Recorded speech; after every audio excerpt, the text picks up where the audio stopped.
Let's get acquainted. My name is Michael. I'm 24 years old, married with a young daughter, Jenny. My wife's name is Michelle. We were married 3 years ago. During that time, I graduated from college and went into business. I got a job at a branch office of a company that sells metal. The first months I sat in the office, as they say, did an hour at a time. But such work was not for me, especially since I wanted a bigger salary. I had heard that you can earn more on business trips.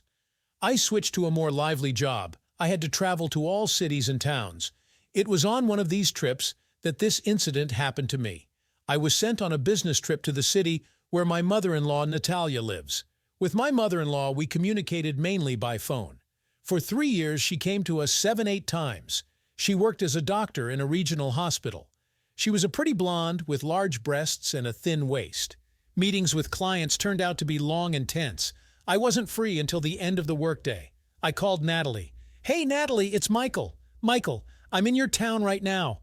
I wanted to say hi to you from Michelle and bring you a gift from us." "Hi, Michael. I'm so glad. Where are you?"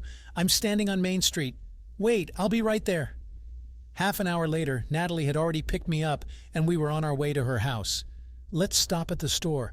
Get some groceries to celebrate your arrival." "I don't mind, especially since we need a break from work. It's been a hard day." At the grocery store, my mother-in-law bought a bottle of whiskey. The evening was getting darker and darker. We got home in the dark. We quickly prepared dinner, and then we were at the table. We drained the bottle of whiskey. Alcohol had a relaxing effect, not only on me. Natalie, a little flushed, smiled enigmatically. I already wanted a woman. Any woman. Even my mother-in-law. I began to openly flirt, showering the interlocutor with compliments.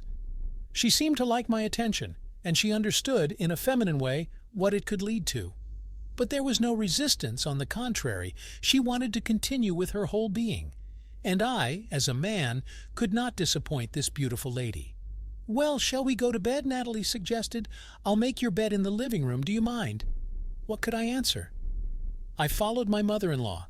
Pulling the bedding out of the closet, she bent down to make the bed in the living room. "Do you mind?" What could I answer? I followed my mother-in-law. She bent over to put a sheet on the couch. From time to time, she bent over in front of me. I couldn't bear the sight. It was as if someone was nudging me in her direction. I don't know if she had a long relationship with a man or if she was just naturally sexy. But after what she did to me, I was like a lemon. That's for sure. No hops, no headache, just weakness in my arms and legs. They say that satisfying a woman is like unloading a carload of coal. I feel like I've unloaded a train. Thank God tomorrow's Saturday. No wonder I fell into the realm of sleep. The morning greeted with bright sunshine and a great mood. Yesterday's worries about the negotiations didn't seem so stressful anymore. Natalie was already up. I rolled around a little more and then went to take orientation. "Hey, son-in-law, how did you sleep? Did you have any nightmares?" greeted my mother-in-law with a charming smile. "No, I slept like a baby. Come on, take a shower and sit down at the table." The shower perked me up. Last night's bed scenes came to mind. Still, how adorable my mother-in-law is. Those delightful, weighty breasts, a very nice back, and what's below is a masterpiece. Although I had a chance to appreciate this work of art yesterday, I didn't fully appreciate it. Breakfast was very tasty and caloric. You can see that mother-in-law tried. Yes, and the very attire of the mother-in-law said that she did not mind the continuation of last night. She was wearing a homemade robe. It was longer than her knees. There were no buttons, slits on the sides. After drinking a cup of tea, my mother-in-law got up and began to remove the dishes from the table. I watched her actions and the curves and shapes of her body.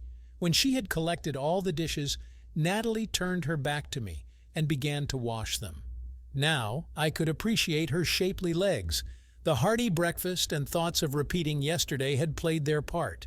My buddy was ready to continue yesterday's games.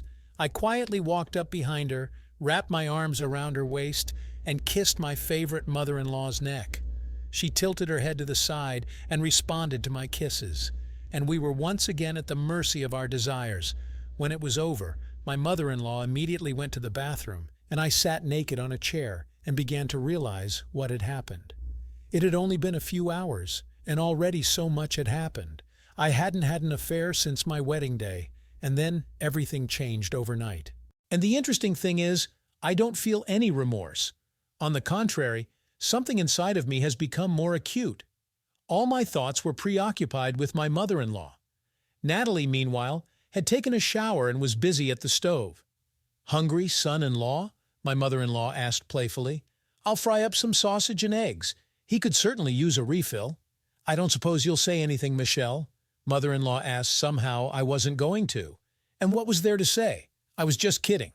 "Well, if you want to, say it. Maybe Michelle will understand correctly, or maybe we'll have a threesome," Natalie said, either seriously or jokingly. Apparently, I could see the question on my face as to whether it was a joke or what. I'm kidding. Are you scared, Michael? This is kind of sudden. I've never had anything like this before. You're still young. Maybe you will someday. Have you ever had a threesome?" For some reason, the question just came out of my mouth. For a moment, my mother-in-law wondered if she should talk about it. But what happened between us? Played a part. Yes, it happened. What was it?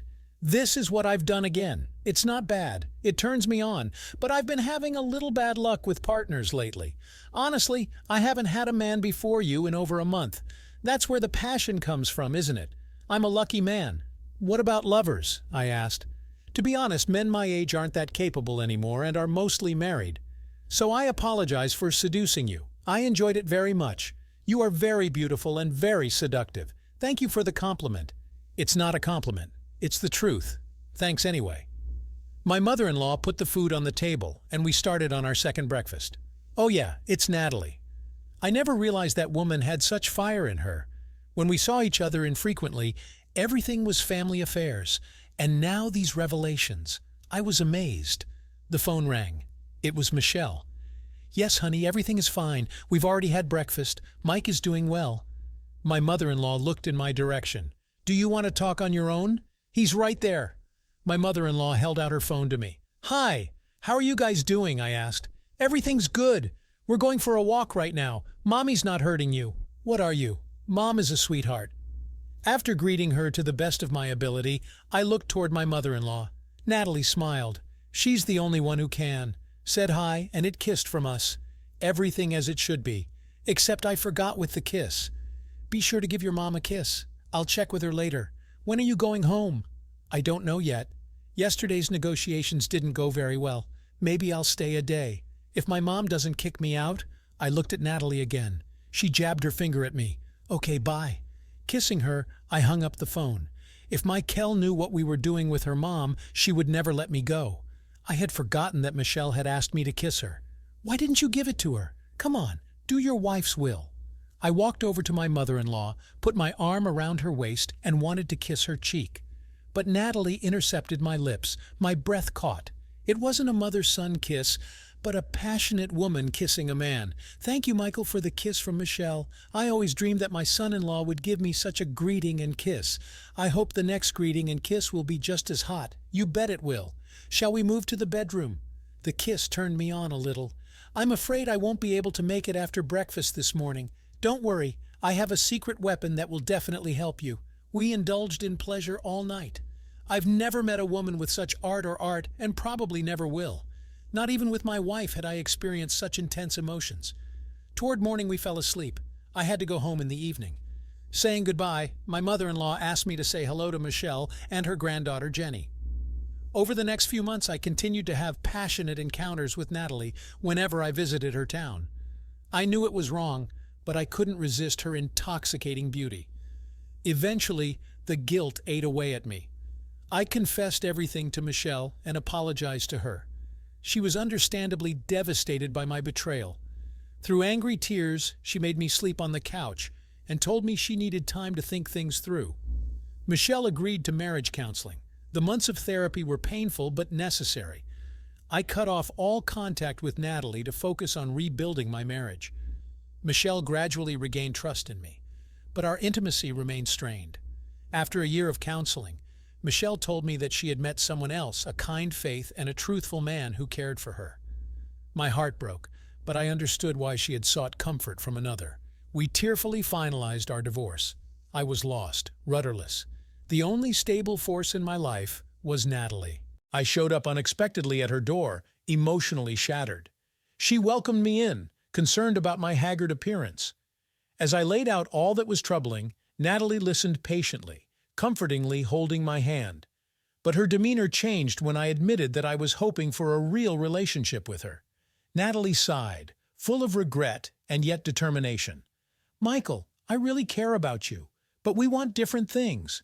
You still want the romance of a fairy tale falling giddily in love and living happily ever after. My needs are simpler now.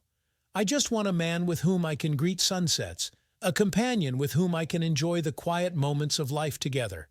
I'm sorry. Her words pierced my heart, but they turned out to be true. Natalie hugged me while I cried.